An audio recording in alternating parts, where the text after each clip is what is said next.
All right, hey everybody, and welcome to Chew Stream, where we talk about art and life as an artist. I'm your host, Bobby Chew, and today is the third illustration challenge. So, if you look into the details of this video, you can find a link to this photo.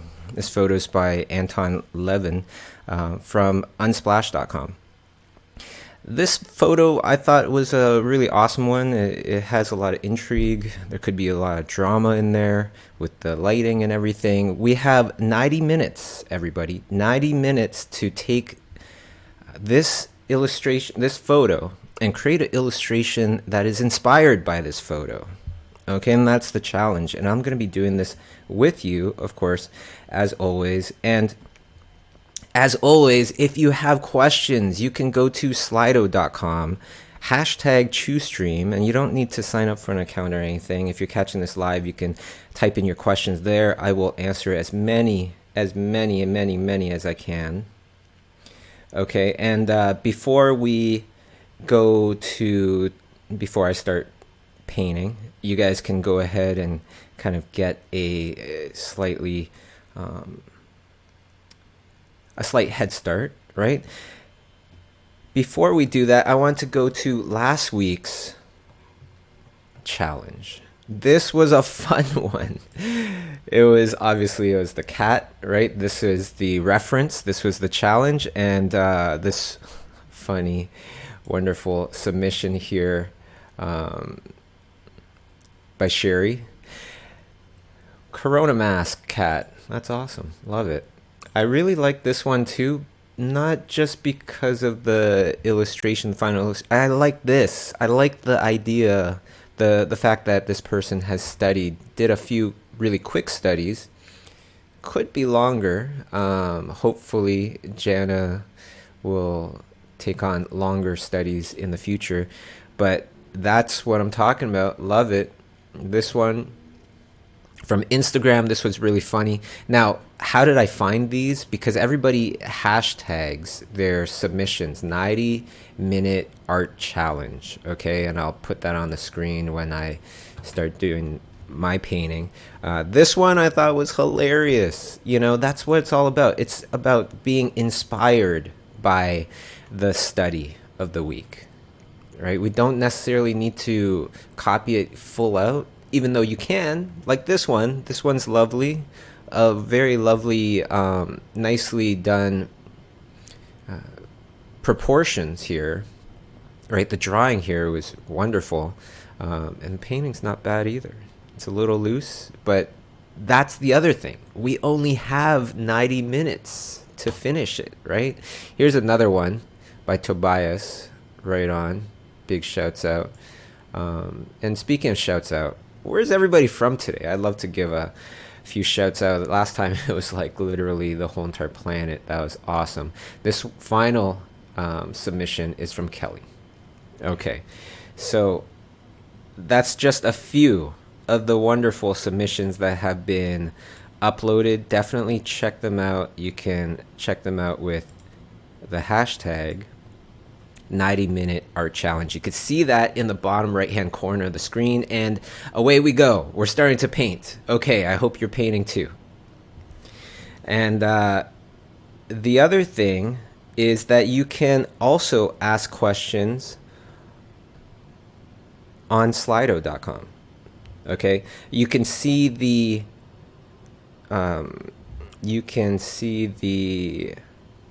details, right? You can find the details in the stream there, you can find the URL and details of the video. There you go. I was obviously focused on something else.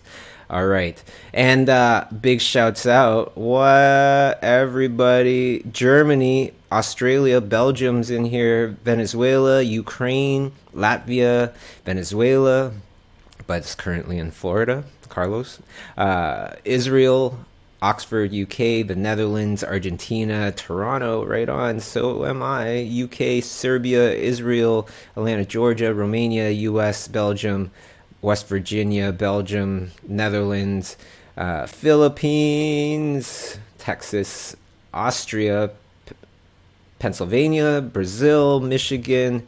Wow. Everywhere. Finland, Chicago, Canada, Israel, Indonesia, Kentucky, Brazil. Okay, Portugal. There you go. Wow. Welcome, everybody. Welcome. And you can also see how I'm doing this challenge, right? So you have 90 minutes to create some sort of illustration based off of this this image here. And, you could go as wild as you want. You can go as representational as you want. Wow, it just keeps coming. India, Turkey, holy smokes. South Africa, right on. Italy, Kentucky. Anyhow, holy smokes. Welcome, everybody. Welcome. So what are the things that I really liked about this image? I want to kind of point out some things. Okay, so one thing that I found to be very tricky were the eyes. You can see that they're blue eyes, and you can see that one eye is extremely lighter than the other. It caught that bit of light at the right angle, but the other eye, it's still quite dark. So I just wanted to kind of point that out. That was quite interesting to me. Another very interesting thing about this this study here is, of course, the contrast. That was the thing that really got me. I was like, this lighting could be all sorts of really cool moods, right? It could give all sorts of very cool moods. It could be very dramatic, right? The spy looking from around the corner. It could be somewhat horrific. It could be scary. Demon girl coming out of the darkness. You just see a glimpse of her, and maybe she has blood in her eyes or down her lips or something because she just ate somebody. Who knows, right? We could have a lot of fun with that.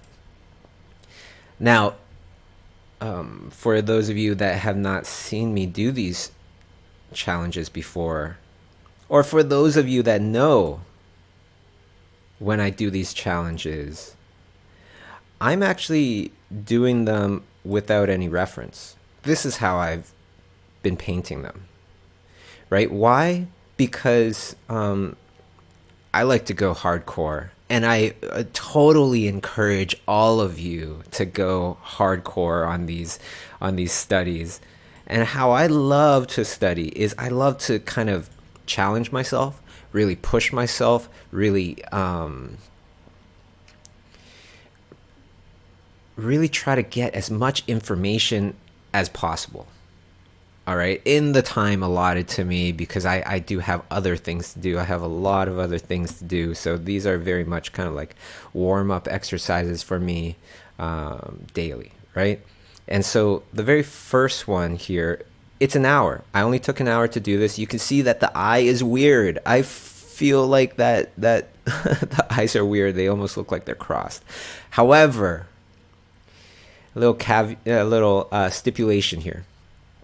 I can, like many of you, paint something very representational, very exact. The challenge for me here is that I only have an hour to do it, okay? And to do something absolutely exact in an hour, it can be quite difficult, especially when you're dealing with faces. So the second one looks completely different. Doesn't even look like the sister of the first one. But the first one, I had the silhouette. Okay, I was working with an actual silhouette to do the painting. That way I wouldn't have to concentrate on much of the drawing. I'm just asking myself, how does this work? How does that work? And I'm answering it by painting them out and finding out the answers. Here's the third one.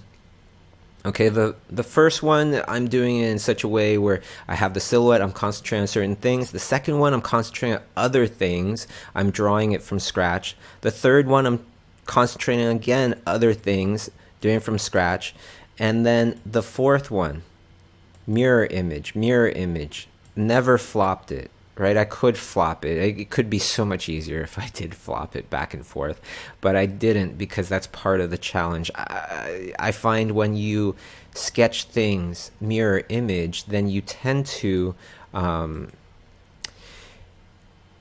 you tend to evaluate the image by itself, not whether or not it looks like the photo, right? You tend to evaluate the image by itself a lot more. And of course, your painting needs to stand by itself. Okay, so the sixth version, again, it's in color, but now it's back to the original position. It's not flopped anymore. And then this is the seventh one.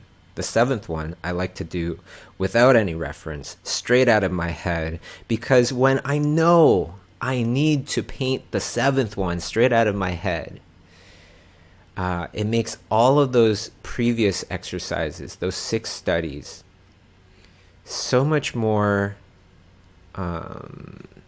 useful, I'm so much more attentive, because I know in the very end, I have a big challenge ahead of me. I have to paint the whole entire thing out of my head. Not only that, but I have to come up with an idea, right? So I'm trying to think of an idea. At first, I'm like making the jacket kind of purple because I'm thinking maybe she's wearing Joker's jacket and this person is more like Harley Quinn. I was thinking maybe painting her like Harley Quinn, and she's kind of psycho and she's wearing her boyfriend's jacket. But then I wasn't really feeling it. I don't know. Sometimes I'm into the fan art and sometimes I'm not, and I just wasn't really feeling it. I just kind of started changing my mind again, going far more towards stylized, caricatured, kind of cartoony version of the subject matter, and you'll see it. You'll see it come around. Now, I hope you guys are doing this. I hope you're painting. I hope I'm not painting by myself. It was awesome to see last week. Right after the streams ended, everybody started posting up their paintings. I love that. That was amazing. Okay, and shoot, I forgot to join the live hangout. Okay, so now I'm in the live hangout on Discord, and if you guys have any questions on Discord, just give me a shout. Okay, so let's go on to some Slido questions because we have a whole bunch. Okay, the very first one is from Alex Y. Alex says, do you ever make use of automatic drawing to train your imagination? Now, what I'm assuming Alex is saying is automatic drawing as in like you're sketching and then you kind of make shapes and then you kind of make sense of those shapes and then they turn into jaguars or dinosaurs or airplanes or whatever your imagination kind of sees. Yes, I do that. I do that when I don't know what to paint, what to draw. I like doing that. It's a very meditative, it's a very relaxing thing to do. But I don't find as much result from doing those things. It's a good warm-up, I find. But say I do those, what do you call them? You call them automatic drawings, which is kind of interesting.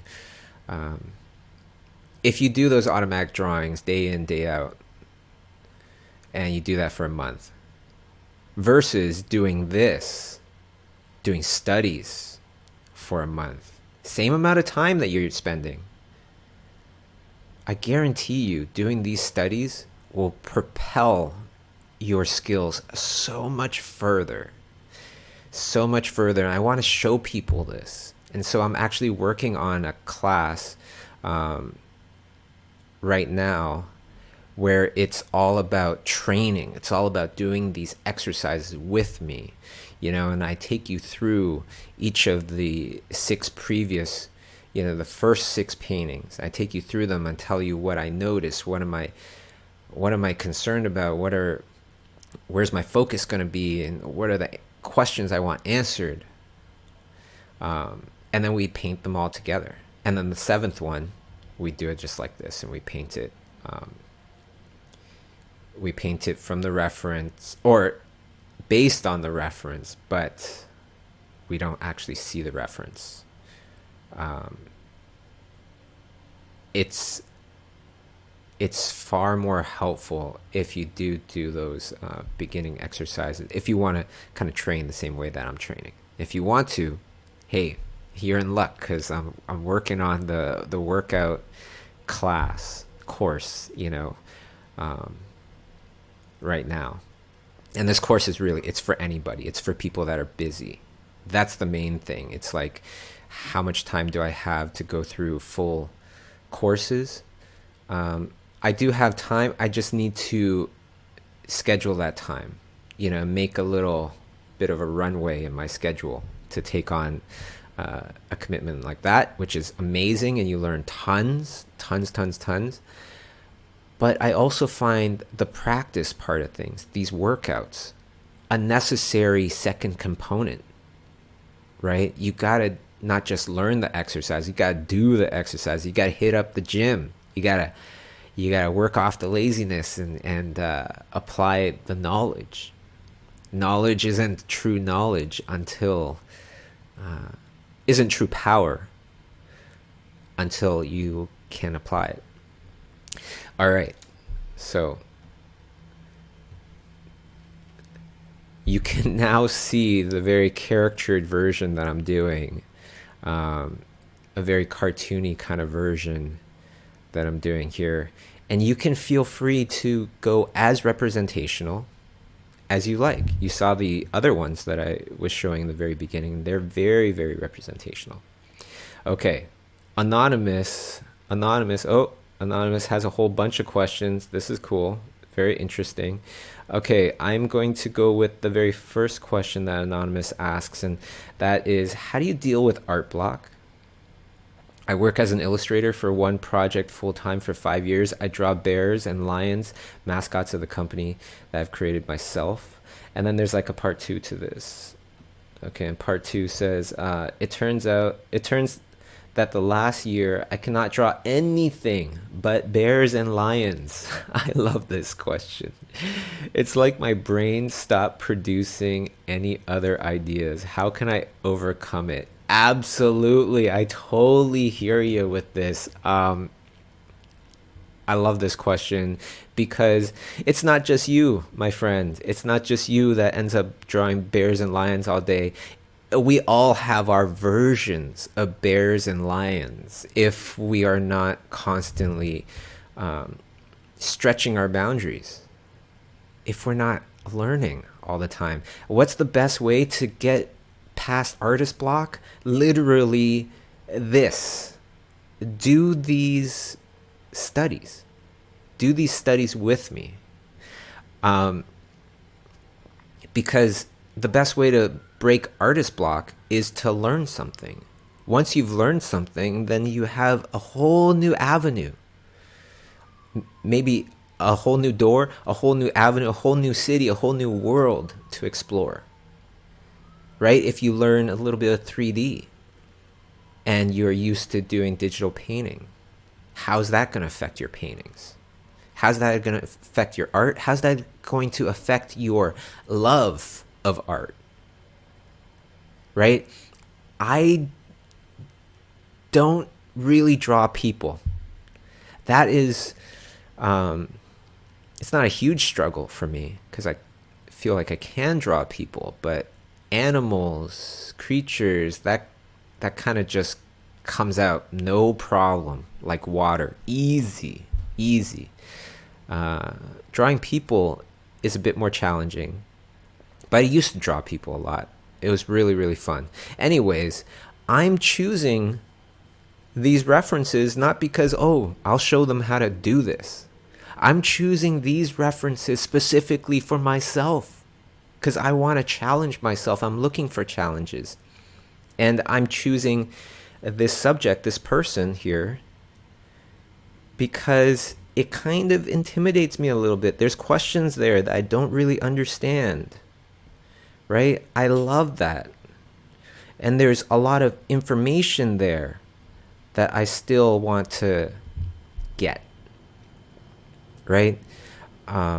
There's still information there that I would love to absorb and really adopt and create a new book in my mental library. So literally, I would do these challenges. And if you can't do these challenges, read a book, on art, take a class on art. I've had those artist blocks before, a lot. And I've talked about this with other artists, because it's not just, in your case, it's kind of extreme. Painting lions and bears all day. Same lions and bears, same mascots. For other people, it could be that they find themselves drawing the same shapes, same curves, which leads to the same kind of results day in and day out, all day, right? And the way for us to break these patterns or to evolve our art, to get away from art block, is to study other things. Now, one of the... Oh, hey. Hey, Patricia. How's it going? On Discord. Hey. Yeah, it's going really, really good. I also wanted to say something about art block and maybe which is interesting for some of our True Stream members. It's there because I wanted to tell you about a festival that's happening. Oh, yeah, yeah. Yeah, and I've been to this. Are we talking about playgrounds? Yeah, my old school teacher, he hosts this yearly big event in the Netherlands. Leon It's is called your old school teacher? yeah. Oh, wow. And also the founder of Playgrounds, and Mm-hmm. you have been there in Kai as well. Yes, and I think he's was it doing it last year? online, correct? He's doing it online for this one. Yeah, because of COVID-19, he has to. It couldn't go through. So 16th of April, he is hosting it online on Twitch.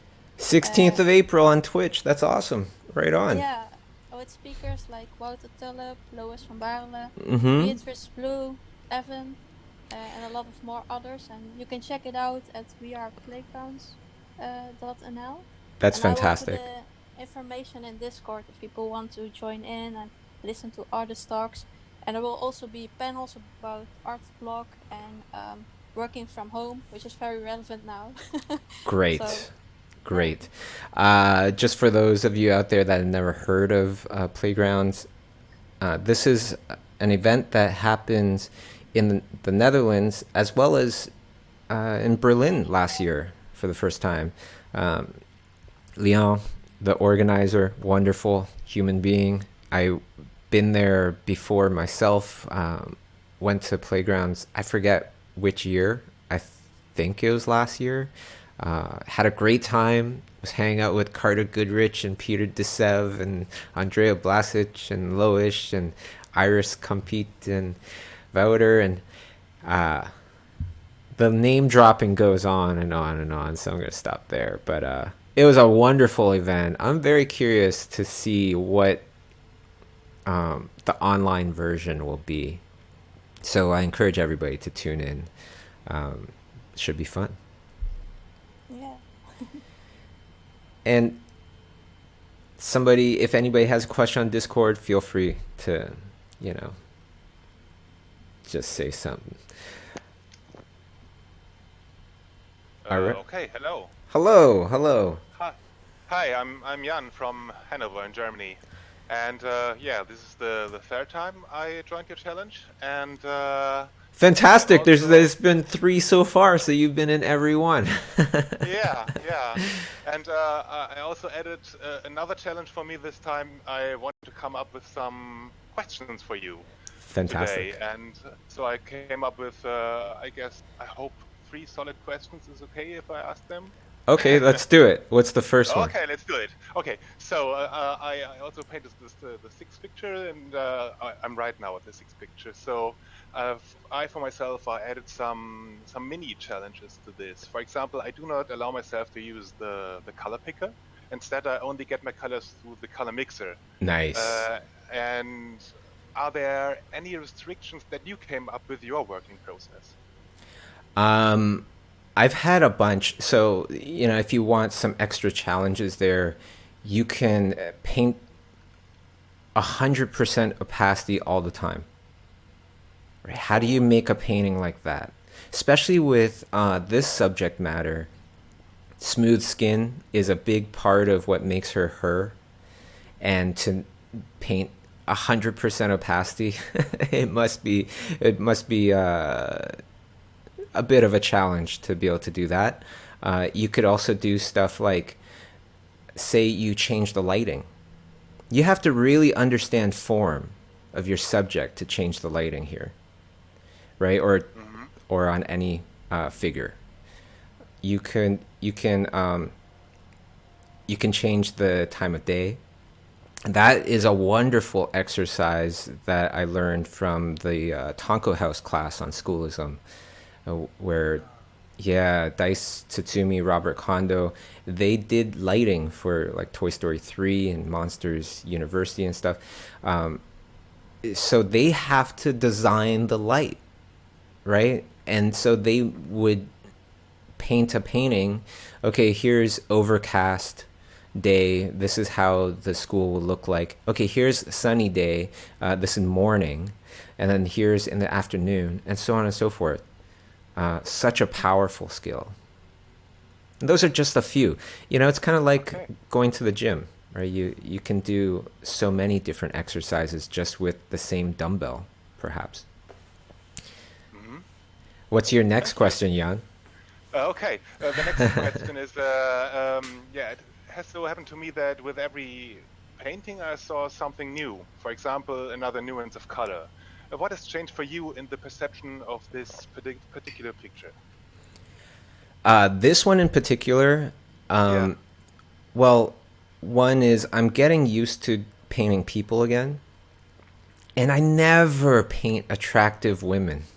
I so rarely paint attractive women, so that's something that that's one of my challenges, just to take that on, just to take on that subject, because weird, strange things I can paint day in, day out. That's no problem. You know, it's actually, to me, I feel like it's way easier to make something weird and strange than it is to make something beautiful, because beautiful, it's like there's a lot of balance there. If you go slightly more one way, you move those eyes slightly more apart, all of a sudden she looks strange. Yeah. Yeah. That's a great question. You got some great questions, Jan. What's the last one? Is that one a good one too? Thank you. Okay, the last one. The last one is quite technical, but I'm very interested in your approach. So let's say that you, when you work analog with real brushes and pans and paints and canvas on paper, Yes. you perceive the application of the paint very directly. In a very natural way, you will get a strong brush stroke or very soft, or sometimes you just dab. And I often miss this feedback in digital painting. I've noticed that it does not depend on the type of brush if I achieve a good look, but rather on the brush strokes itself. Did you feel the same with digital work? And if so, what would you call a good digital brush stroke? So, you got really good questions, John. Right on. That's awesome. That's such a good freaking question. You know, for me, I go through stages, okay? But currently, I'm not that into different brushes. Currently, I'm more into information, studies of how life works in different settings, different situations. And I'm not that interested in different brushes currently, because I'm like, well, you know, You think about traditional painting, you're mentioning traditional painting. So many of those traditional painters, what's the difference between all their different brushes that they use? How many different brushes do they use? Not that many. Most of the differences between their brushes is just the size of the brush, right? And if you're only using one brush in Photoshop and shrinking it and enlarging it, you have pretty much the same kind of equipment, except Yeah. you're able to clean it up, you're able to erase, you're able to do a lot more options. You're going to say So what something? I was sorry. So what I was aiming at was the movement of your hand, right? Yes. The art, the way you take your Wacom pen and move it over the screen. It's sometimes I mix it all up, and in the end, it's quite a mess. And it does not happen if I work with real brushes, because I kind of know how the brushes affect the canvas and so on and so forth. And here I'm just flying blindly, sort of. Do you know what I mean? I totally know what you mean. Sometimes when you add in too many variables, it doesn't go well. So I like learning compartmentalized. So like take away everything else. Just give me this. Let me work on this. Let me just concentrate on this and understand it. And then every once in a while, like the seventh day, how I don't look at anything, I just paint. Um, every once in a while, I bring in everything, all the other knowledge back in, right, and see how Ah, the new knowledge mixes in with the old knowledge. Yeah, I love doing that. I find it evolves your art so quickly, so quickly. Even though in the beginning you're on your fifth, copy of the same reference, and you're like, "What am I doing?" maybe, maybe some people are like that. I'm not like that, but yeah. yeah. Yeah, thanks a lot. My pleasure. My pleasure. Really wonderful questions. All right. Yeah. So, going back to Jan's thing there about the brushes, I do also feel that custom brushes can be very awesome. If you wanted to break things down to its absolute basics, though, what I feel is you want to have a brush that you use that you can paint smoothly or smoother. And then you want a brush that you can use that has a lot of texture. And that's pretty much it. A textural kind of brush and a very smooth brush. That's how I kind of see if you want to simplify textures, surfaces down to its absolute core. And then beyond that, once you get used to painting and drawing and kind of have a bunch of knowledge under your belt, then that's when I would totally get into more more special brushes. But then again, it depends on your overall goals. If you want to go very illustrative, if you don't really care that much about three-dimensional structure or realistic lighting, things like that, and your thing is much more towards, you know, very graphic illustration, then all of a sudden brushes might play a much bigger role. Okay, Anonymous. Second question from Anonymous here. How do you plan your learning schedule? When I look through other artists' works, I like so many things and want to learn them all, but they're all so different. Wow, nothing but really good questions coming in today. That question, it comes up more and more, especially when many of us find ourselves with less to do, right? Because we're all quarantined. And then there's all these things that you can do online. There's all these challenges. Was it 6 Fan Arts Challenge or whatever? And all these other ones. What do you do? Well, for me, one thing that I've learned as my career started to take off is the power of choices, of being selective with your choices and putting on the blinders after you made your choice, right?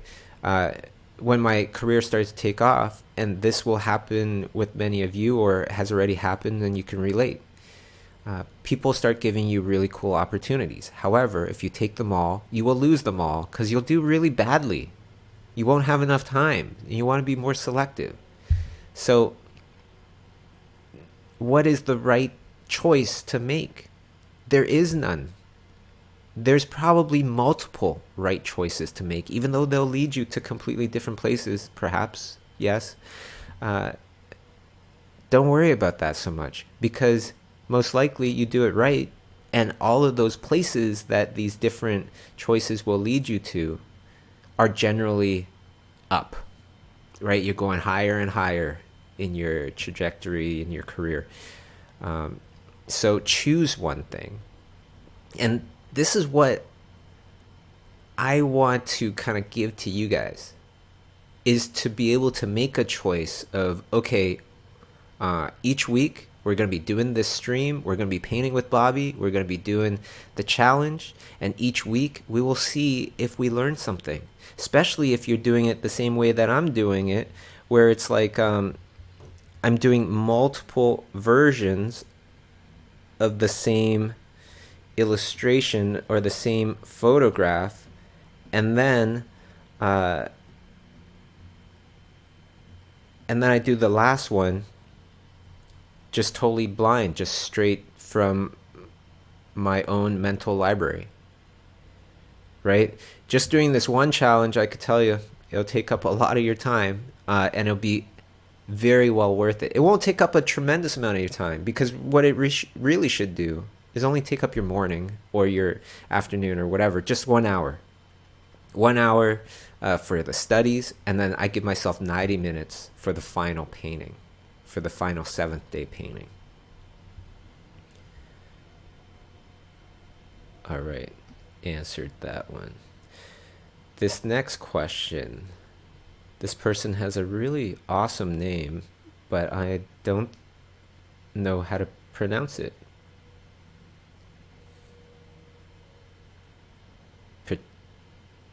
I won't try, but love your name. Okay, hi. Can you tell us how long you can stay on a painting when you go all out? Oh, well, shoot. My personality is like Forrest Gump. You know, I could stay on something for extremely long time. If I go all out, yeah, I could stay on this painting and feel comfortable painting at very close to my potential for about 12 hours. I think after 12 hours, I could still keep painting, but I might start to lose my focus. I might start to lose my judgment a bit. You know how when you paint something for too long, you kind of lose sight of if it's good or not. And that can happen to me when I paint too long. But I think that's pretty much the same with many people out there, right? All right. Okay, and you can see right now I've taken out a bunch of things. I've changed quite a bit of the reference here. I've enlarged some things, I've shrunk some things, but I've also changed some things completely. Like, for example, the jawline, I made it completely round. The head shape, the eyes, of course, have enlarged and have been stylized quite a bit. All right. So currently, I also want to give you a little time here. Currently, 42 minutes have passed. Okay, how's your painting doing? maybe it's a good time to kind of look up if you've just been noodling on the ear or something for that long. Maybe it's time to kind of look at your whole entire painting, zoom out, see where you're at, see what you still need to do, start planning ahead, because we don't want to get caught up in noodling. One of the challenges that I'm working on with these studies is my pace. I only have this much time. How much can I finish in that much time? You know, you could go too fast.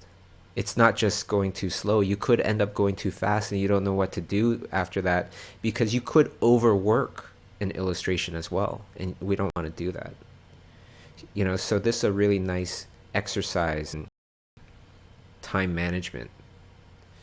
And this is especially important for the working professionals out there that have deadlines, that have supervisors, that have directors, art directors, right? You always want to be on time or early, but never late. Okay. Anonymous, had a 2.1 part on their question. Okay, I think we're pretty much answered that last time. Okay, Mikhail, do you think it's smart to start practicing digital painting if the goal is to do traditional painting? Yeah, I think so. You know, like, nothing but great questions today. Way to go, everybody. But when you practice digital painting, when I practice digital painting, I could practice it in a way where it helps my traditional painting. I could practice in a way where it doesn't help as much either. If you're using a lot of filters, a lot of big powerful buttons, let's say, that you can't really translate traditionally as well, then you're probably not going to do yourself very much good. You know, if you use color dodge a lot, well, how are you going to translate doing digital color dodging in a traditional painting? It'll be a lot harder, right?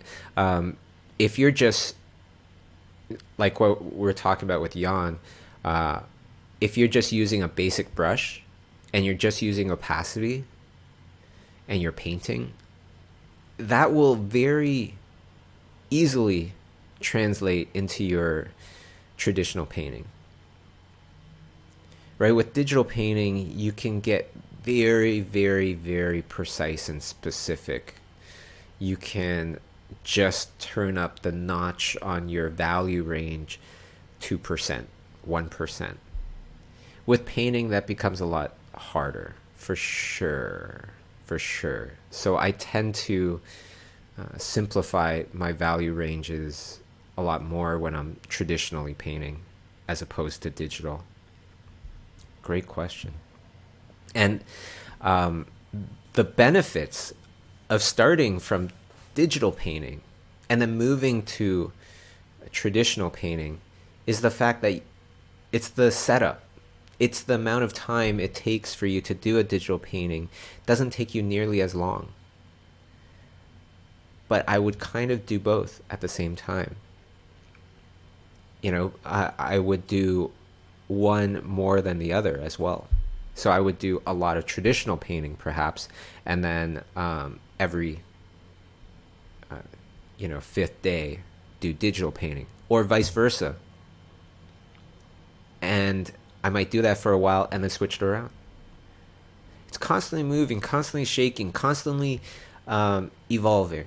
You know, that's the goal here. If you're always doing the same thing and you don't feel like your career has really taken off, has really evolved, then it's a good time to kind of question yourself. If I keep doing the same thing, what will happen in the future? Will it be more of the same? Or can you feel like, yeah, this is going to lead to something? Because when I do these studies, it's definitely leading to stuff. I'm finding new kind of interesting, appealing ways to create a profile from the very first study that I did, right? The second study from the cat, I think the thing that I really took away from that is just painting this furry creature in an hour. I don't usually do that, or 90 minutes. I really like rendering fur a lot, so I had to kind of keep myself away from that. I don't feel like I maybe learned as much as these figures, though, because I just don't paint figures that much. And for you, it might be totally different. You want to see what our next challenge is for next week? This one will be a really cool one. Next week's challenge, it's going to be the same time, same time, same channel, different day, Tuesday next week. And it's going to be this painting. I've studied this painting before, but it's been a while. It's been a couple years. I love this painting. I've been dying to study it again. This is a painting by Frederick Remington. Okay? Frederick Remington, he lived in the 1800s, died in the early 1900s. I think 1906 or 08 or something like that. The first notable nighttime photographers started coming out in the early 1900s. Okay? Now think about this. How the hell did he paint this? This is a nighttime scene. Moonlight Wolf, I believe the title of this painting. Right? How did he paint this? When we look into the dark, what do we see? This is his own kind of interpretation of night, which is, love it. I just love it. And then do you think those dark tones go straight to black? Well, you'll have to study it and see. You have to study it and see it for yourself and see the balance of colors. How light do the light tones get? Yeah, I'm really excited for this next batch of studies as well. And for some of you that have really followed me, the paintings, a couple paintings. One was a study, one was the cover of my Unusual Unicorns book. That was totally heavily influenced by Frederick Remington's Moonlight Wolf painting. But it's very different too.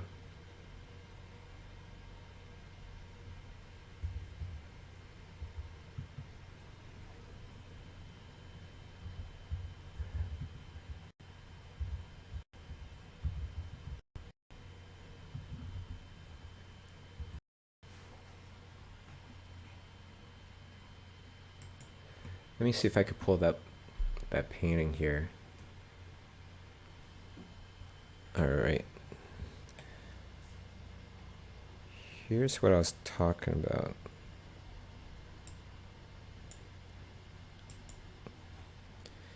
So you can see this painting right here. This one was heavily, right? This was a study using what I learned from Frederick Remington, painting his painting multiple times, really understanding it, and then putting it away and doing my own. Right, and then after that,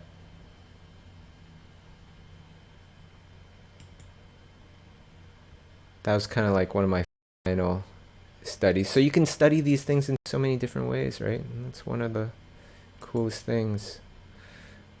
Oops.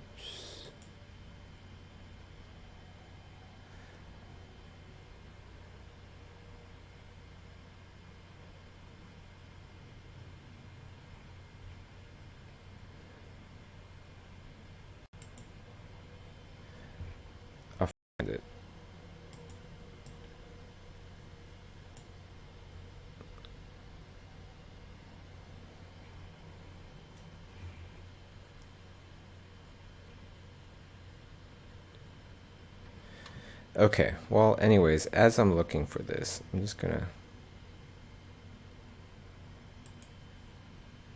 go back to the painting for a sec.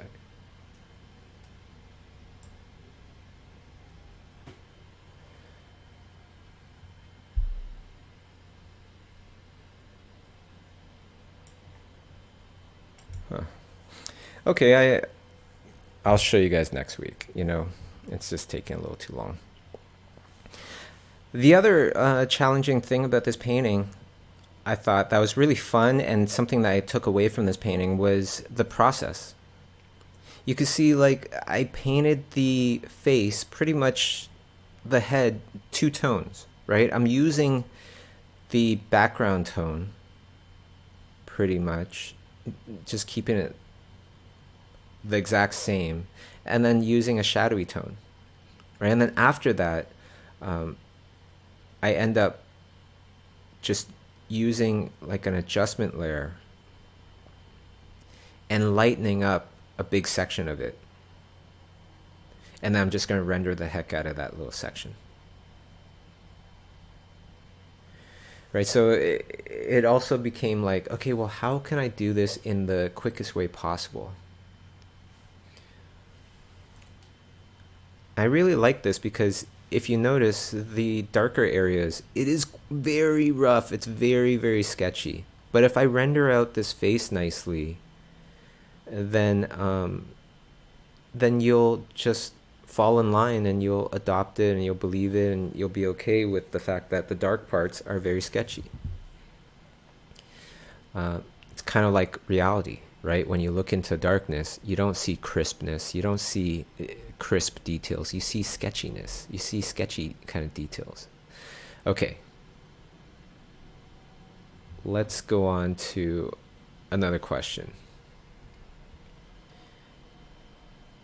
If there's any other questions in Discord, like I said, feel free to chime in.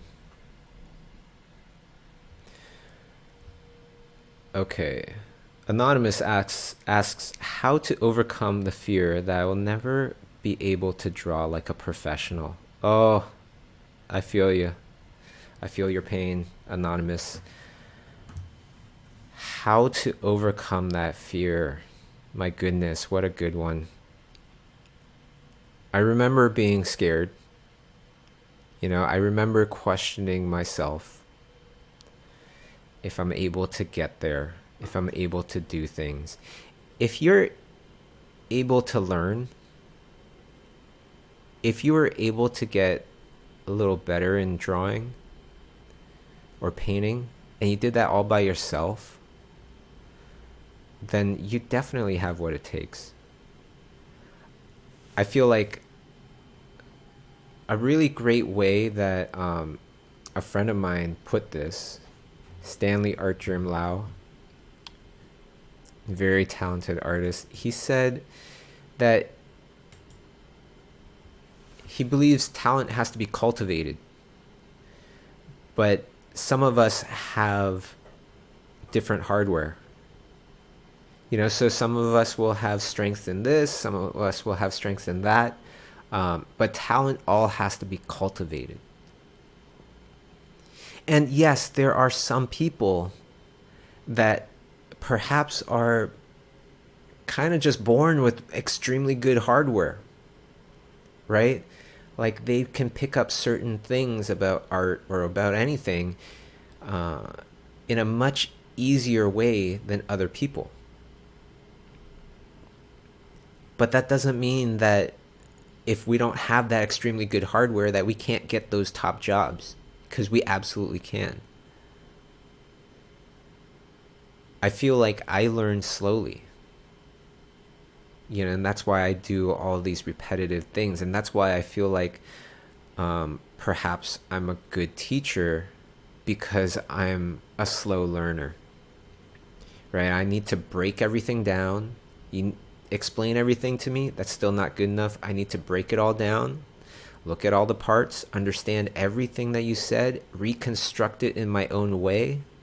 So now I own that information. And then once I'm able to do that, then I'm able to teach it in my own way as well. right? And so, yeah, there you go. Definitely do not fear that you will not be able to become professional. I think the main thing is that fear that if you keep going forward in this direction, will you become a professional? Because you definitely have the potential, but what are you doing with your time? And when you're painting and drawing, what are you doing with that time? Are you just doing the automatic drawings like that other person was saying as a question? Because automatic kind of like brainless doodles won't do nearly as much as applying yourself, exploring, studying, investigating, learning from painting and drawing with the goal of perhaps doing it out of your head later on. That will push, that will move the gears, right? That will progress you going forward. That will make you go forward. Okay. So this painting, it's starting to come around now. It's starting to come around. But we still want to be very aware of the time. And currently, an hour has passed, everybody. Just about an hour has passed, anyways. We're getting close to an hour. So, be mindful of that. And again, it might be one of those times where you want to take a look at your painting, right? Zoom out, take a look at the whole entire thing, see where you've been, see where you're headed. Perhaps turn off the reference for a second and evaluate your painting, right? Does it hold up?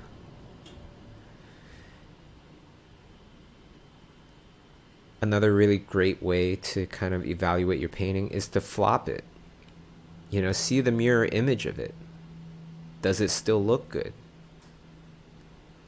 Because if it doesn't, I guarantee you it doesn't look that good the other way as well.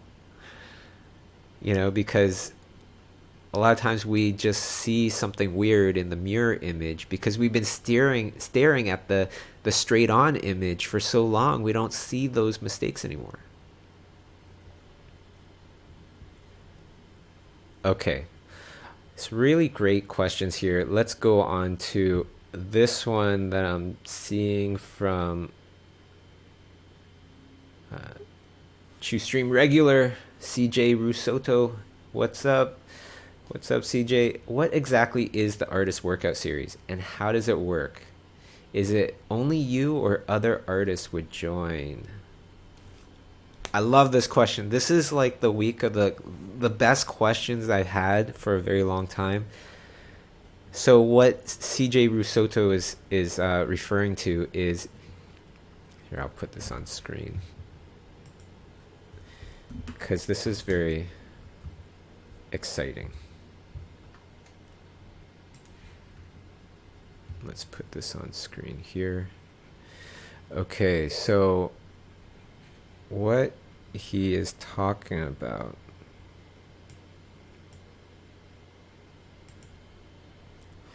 is on schoolism.com. If you go to courses now, you'll see that there's two tabs. One says classes. Those are the regular classes that we do. And there's another tab that says artist workout series. And it says coming soon. So this, what we're doing here is kind of like the artist workout series, right? Where we have a good manageable amount of time to do some art exercises with a professional artist. And then you could go on with the rest of your day. Because the thing for me is, we've done Schoolism for so long. I've met so many artists out there that have also done Schoolism classes. And sometimes I meet artists that have taken a ton of classes, but haven't really progressed their art that much, which makes me wonder, Are they exercising enough? Are they kind of working out enough? And then there's other artists that I've met where they're like, yeah, I would love to take this class. I would love to take that class as soon as I have some time. I definitely understand that. I'm good with time management, but I could definitely see how others could have a hard time kind of managing their time to work in learning, exercising their artistic muscles, right? And that's what the artist workout is. It's something that you can join, do every day. Just do one video a day. Do the exercises with a known professional, and they will show their thought process, the kinds of exercises that they do, and you go and you train with them exactly how they train, how they do their exercises. And kind of like having a roster of personal trainers. And guess who's going to be on there? So I'm doing one. Okay. Wouter Tulp is doing one. Ian McKegg is doing one. Yes, I said it. One of my ultimate artistic heroes. Ian McKegg will be doing artist workouts with you. If you're subscribed to Schoolism, then you get access to all of them. By the way, you get access to that. You get access to all the classes, all the full-on courses with downloadable assignments and everything, all for one subscription. Who else is doing artist workouts? Who else is coming out with artist workouts? Another one of my artistic heroes, one of my best buddies, Steven Silver, is doing an artist workout series. And it's just fun. It's so much easier to kind of commit to if you have a job, if you are strapped for time. This is for you to keep us artistically fit. So thanks, CJ Ruto, for letting me talk about that.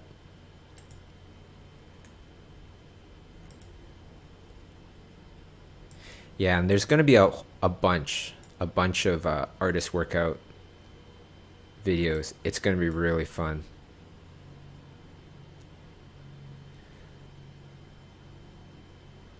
Yeah, so when will the artist workouts start coming out? I would say towards the end of this month or beginning of next month. So get on the subscriptions, because you get all of them, plus the courses and everything, access to all of them. Okay.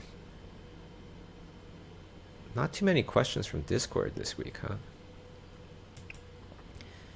Let's go on to another question here. Anonymous writes in Slido, recently I've been focusing more on developing my content than my technical skills, because what if AI takes over the technical side? What do you think of that? Well, AI could take over the creative content as well. If you think about it, we're all giving likes, we're all constantly giving feedback to all sorts of content online. I don't think I think it's completely possible to take that information and to understand, or to let a program understand, an AI understand what people like. Right? AI can already kind of pick out, understand what's in a photo. Are there any road signs in this photo? We've all clicked on those kind of things, teaching AI how to learn more, how to understand more. But of course, creative ideas are hugely important. Technical skills are extremely important as well, because you'll need to be able to get your ideas out there, right? If you can't, then it'll be hard for people to kind of get on board with what you're doing, because they don't really know what you're doing, because you're not able to technically kind of show it, perhaps. I don't know what your situation is, but that's what I kind of think about that.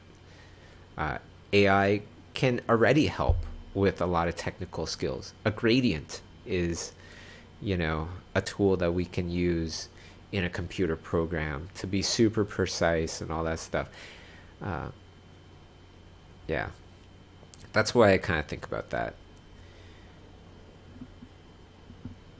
AI will be able to do all sorts of things in the future. Ideas will still be hugely important, and technical skills, I feel, will be hugely important. I'll tell you an interesting story. So a friend of mine, conceptual artist, deals with talking with a lot of celebrities. They are being considered for a role for a movie that he's working on. He would talk with them, see what their ideas are, pitch them, stuff like that. Now, he said he could do a computer rendering, a beautiful, very realistic, very polished computer rendering of what that actor will look like in this film as this part. But he does elaborate pencil drawings. He can totally digital paint, though. I've seen his digital paintings. But he would rather do a pencil drawing, a real nice pencil drawing, because when the actor is pitched and presented with, this is how you're going to look like as a whatever, the artist will look at this beautiful pencil drawing and be blown away a lot of times, because it's not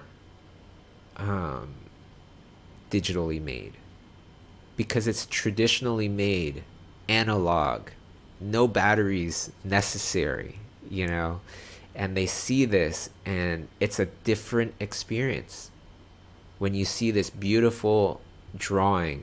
And if you wanted to be a complete jerk, you could take an eraser and just wipe a giant thing right off of this drawing and ruin it forever. The delicacy is what I'm saying. The delicacy is a very cool aspect of traditional painting, that there's only one. If you mess this one up, you can't print another one out. It moves people. So there's definitely a place for people doing art, I think, always.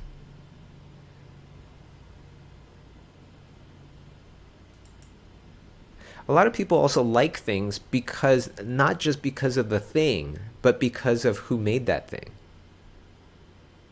Right? Anybody can tape a banana on a gallery wall. But obviously, the gallery that bought that banana taped on the wall didn't buy it because they liked the banana taped on the wall. They liked the idea and who it came from. And of course, we could go on about that forever, because I'm sure a lot of people out there are like, that banana on the wall, that's not art, that's stupid. It could be. It could be.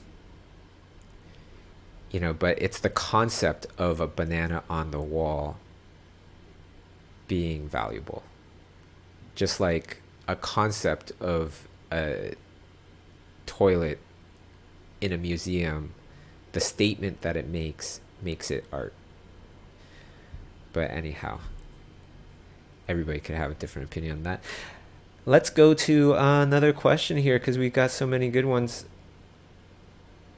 This one from Anonymous. I finally got my dream job, but the work environment is so toxic, I find myself wanting to quit art altogether. Oh my goodness, what do I do? Take a look at your options. That's what I would say. What are the things that you're able to affect, able to change? Perhaps, what are the pieces of the puzzle that you're able to work with? Right? And some pieces will be easier to spot than others. Some pieces you might not know are even available, right? Perhaps some pieces you can build. So what do I mean by all this? Like, Schoolism was a big piece of the puzzle that I was able to build and can use for many different things, right? It allowed me to travel the world.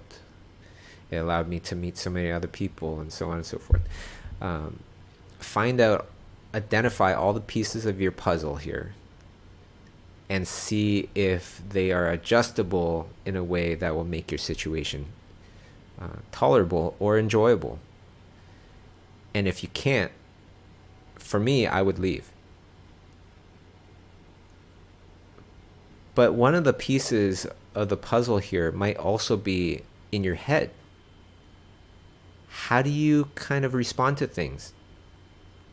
Do you anticipate getting pissed off or getting feeling bad, feeling hurt?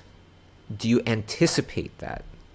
So you know it's coming. Oh, this person, they're talking to so-and-so like that. If they talk to me like that, oh, it's going to ruin my whole day. Right? Because those are pieces that I feel like you can change. We can all change. We can get ready for that. I can get ready for so-and-so to, say nothing about my art, hate my art. And I'll be okay with that. Right? We can get ready for these things in a way where, okay, we're mentally ready for success or failure. And whatever comes, we are going to react like this. Right? We don't want to be in that situation where it's like, if that person's in the room, I can't work here. It would be way better to kind of be in the room where it's like, okay, if that person is working here, I'm going to put my mental state into this kind of a place. I'm going to do these kinds of things so that it keeps me away from these other kinds of situations, which I know will be toxic and I won't like them. Hey, Bobby. Hey. Before we go, Christina has a question, a Discord question. Great. Christina. Hi, Bobby. Hi, Christina. I have a question. I'm taking. I started recently to take Schoolism classes. And was wondering if you are going to have something about animation or VFX. Well, we do have one that touches on animation, which is pretty cool. It's Procreate. It's the Procreate course with Nikolai Lockerston. Really fun course and really relevant nowadays to be able to use Procreate in your workflow. And then it leads up to animation in the last 2 lessons. Thank you. Nice. Thank you very much. You're very welcome. Awesome. Thanks for the question. All right. So here's another question. This one's from Asia, from the continent Asia. No, just joking. Sorry, Asia. Okay. Lovely name, by the way. Is there a problem for the career with drawing only creatures? I'm not into drawing people and really want to focus on creatures. Should I still draw people? My thing is, if you're willing to work hard, do whatever you kind of want to do. The harder you work, I feel, in general, as long as you're working smart, the harder you work, the less important it is on what you choose to kind of focus on. You could just focus on blue dogs and you are prolific with it and you try super hard and that you're so passionate about it, and that's what you do every day, all day, every day, and you are known for that blue dog painting or those blue dog paintings, and then before you know it, because you're so passionate about it, you developed a very unique insight with that is supported by huge amounts of foundational knowledge.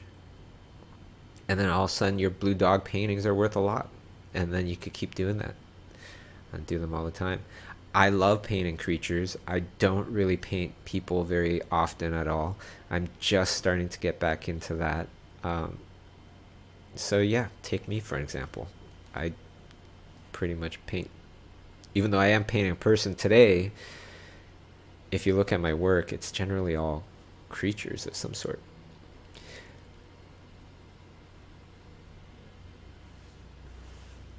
Okay, so next question, Aliega asks, greetings from Lithuania. Right on.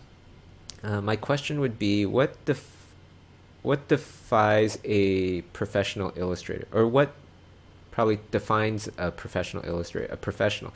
Is acting like a professional enough to be one? Yes. Acting like a professional is enough to be one. You know, not acting like a professional sometimes is enough to be one, but it doesn't mean that you're a good professional. It doesn't mean that I'm going to call you for, to do some work for me. Yeah.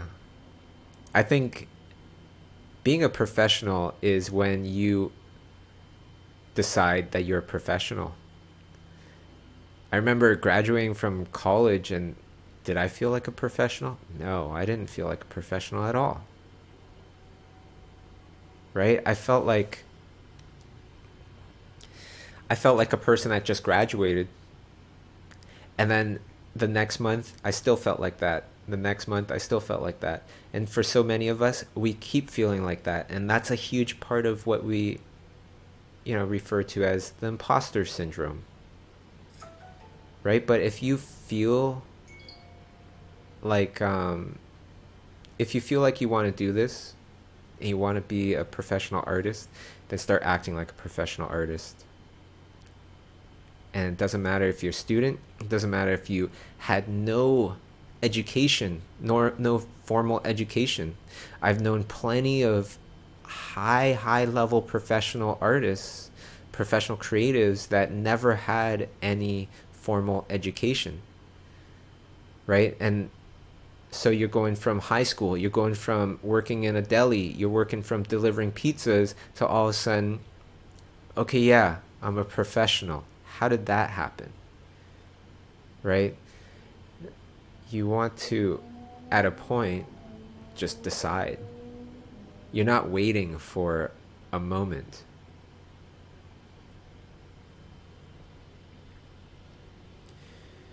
What are the chances of becoming a illustrator without a degree? It's very high. Art is a thing where people don't really look at your degree unless it's a situation where they're trying to get a work visa for you. And that's not the only answer either. A degree to get a work visa?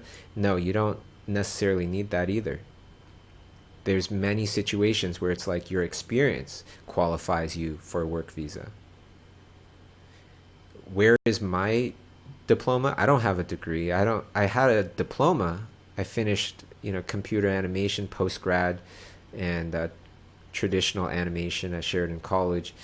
But where are those two certificates or whatever?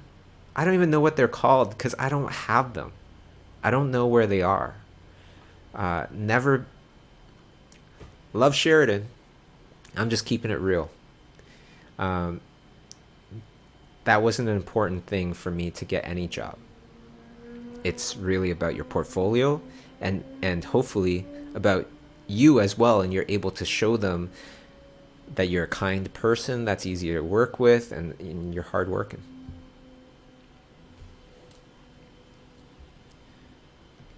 Amazing questions today, everybody. Really. Okay. Jane asks another awesome question. I don't even know the answer to this, but I'll just kind of go through it first. Okay, Jane H asks, many of your creature paintings have forests as backgrounds. Do you have any childhood memories about a forest? They kind of feel nostalgic.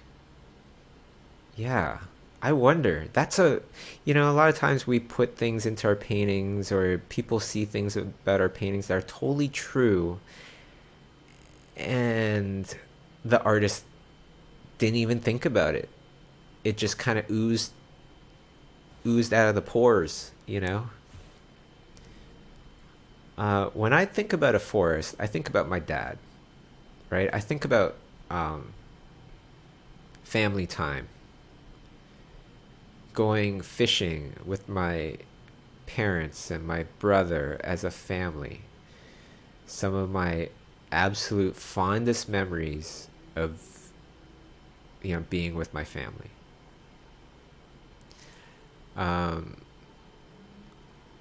But I also remember spending a lot of time in forests when I'm a teenager, when I'm preteen, spent a lot of time in forests, playing and stuff like that. So I don't know. I think I like painting forests because I really love trees. Trees are so interesting.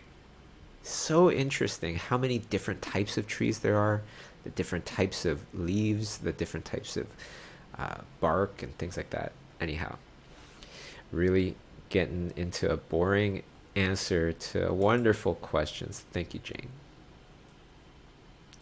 All right.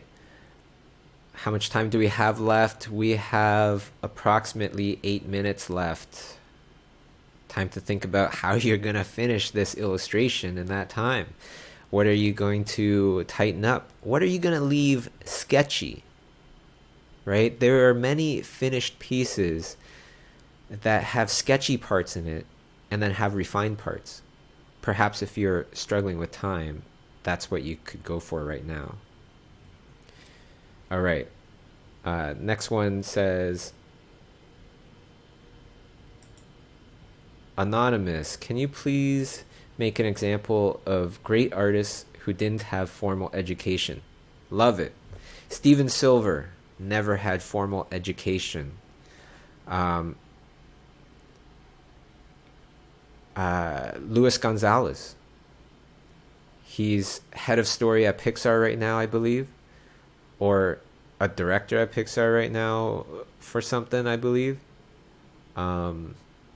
He worked on The Iron Giant, The Incredibles 1 and 2. He worked on Ratatouille. He worked on everything Brad Bird after The Simpsons. That's pretty awesome. No formal education. Daniel Arriaga started from a PA, an assistant in Pixar, doing photocopies and stuff like that, and worked his way up to art director of characters on Coco. Designed Lotso the Bear for Toy Story 3. Had his first child, I believe, when he was 17.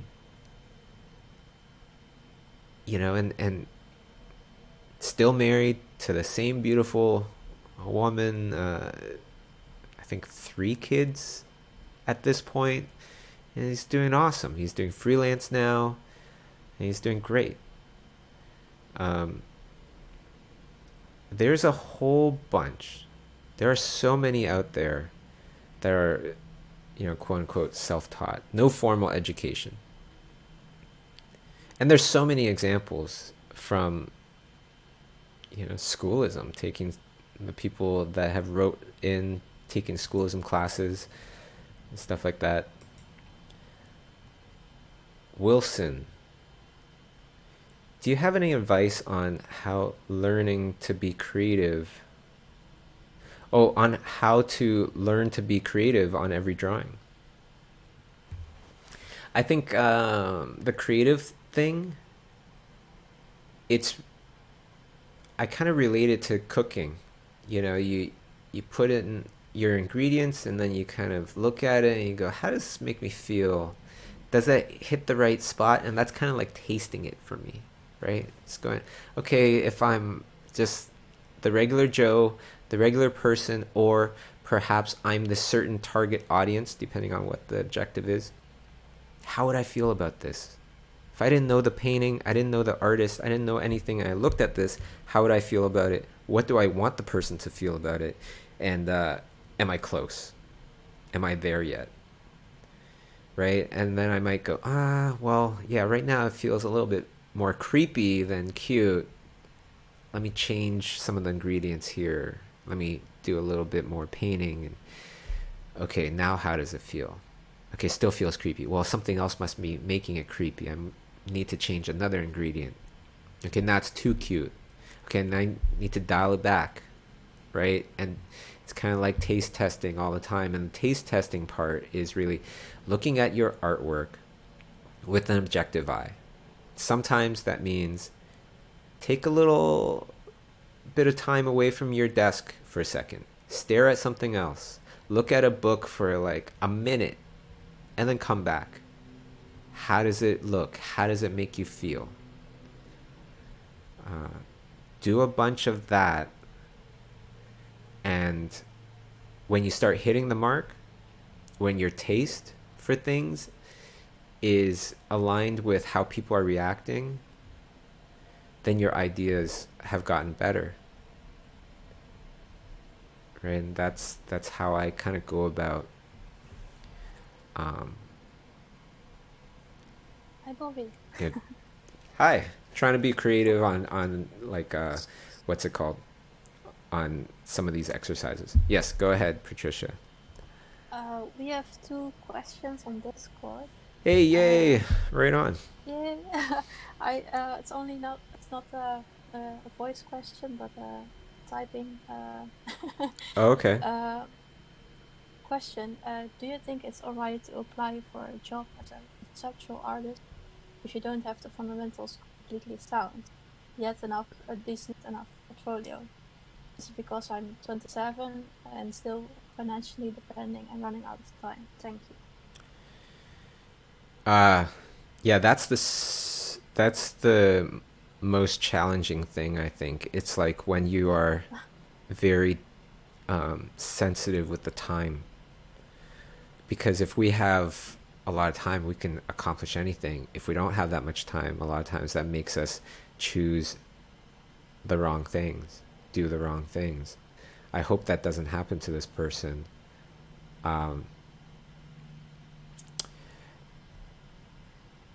Yeah, I do feel that hey, try it out. Apply for stuff. If you get it, then I guess you had all the technical skills that you needed. If you didn't get it, then most likely you need to work on those technical skills. We can't rush some things. Especially when some people, like, I hear them and they go, okay, yeah, I don't have that much time. I want to be an artist. I'm going to give myself 6 months.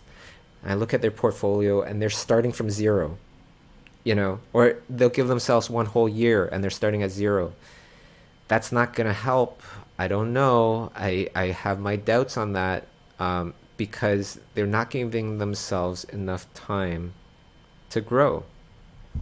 And yeah, some people can improve a little faster than others. But how much faster? It's really depends. Like, you take a person like me, I'm very diligent, right? And I'm a hard worker. I would say if you stripped away all the skills or talent or knowledge that I've accumulated over these years, and I had to start from zero after that, is not like prop design for a 2D, very graphic, traditionally animated cartoon. it would be something a lot more meaty.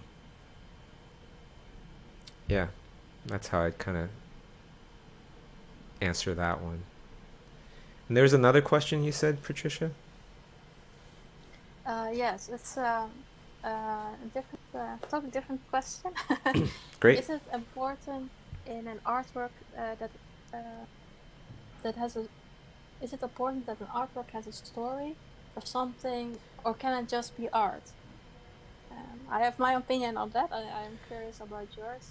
Do you feel like every artwork has to have, I think, a story, or No, can it just be I don't art? think so. I don't think it has to have a story. I think I'm not sure if there's any exceptions of this. I want to kind of leave it open that perhaps there can definitely be some exceptions of this, but I think art is the best art elicits emotional impact on people, or emotional reaction with people. It gives them an emotional impact, makes them feel something. And really great art, in my opinion, gives them that feeling that the artist really wanted them to have. So the artist really aimed for a certain kind of experience for the viewer and really nailed it. That to me is great art, which opens it up to abstract art as well. Does that make sense? All right. So I think so. cool. Awesome. And we are done. So you can see in the very end of this painting, I flopped it. I didn't like the original angle that it was taking. I wanted the viewer to, or the character to kind of face towards the right-hand side more. And you could feel free to do whatever you like with yours as well. Okay, and already, if you go to my YouTube channel, you can find this little thumbnail here. Okay, and this little thumbnail, it is the challenge for week 4. Wow, we're already at week 4. The stream is going to happen next week, same time, same channel. And the illustration that we will be studying this week is Frederick Remington. It will be a really fun one. I guarantee you. It looks deceivingly simple, but it's really in the simplicity that you really kind of discover Frederick Remington's genius. And this is all before nighttime photography, by the way. So this is his interpretation of night. And think about this. You can't bring your oil paints outside in the middle of the night because you can't see your own oil painting. And if you ever try to paint from candlelight, when you see your painting in the daylight, it's completely different and garish and awful, most likely. So how did Frederick Remington do this?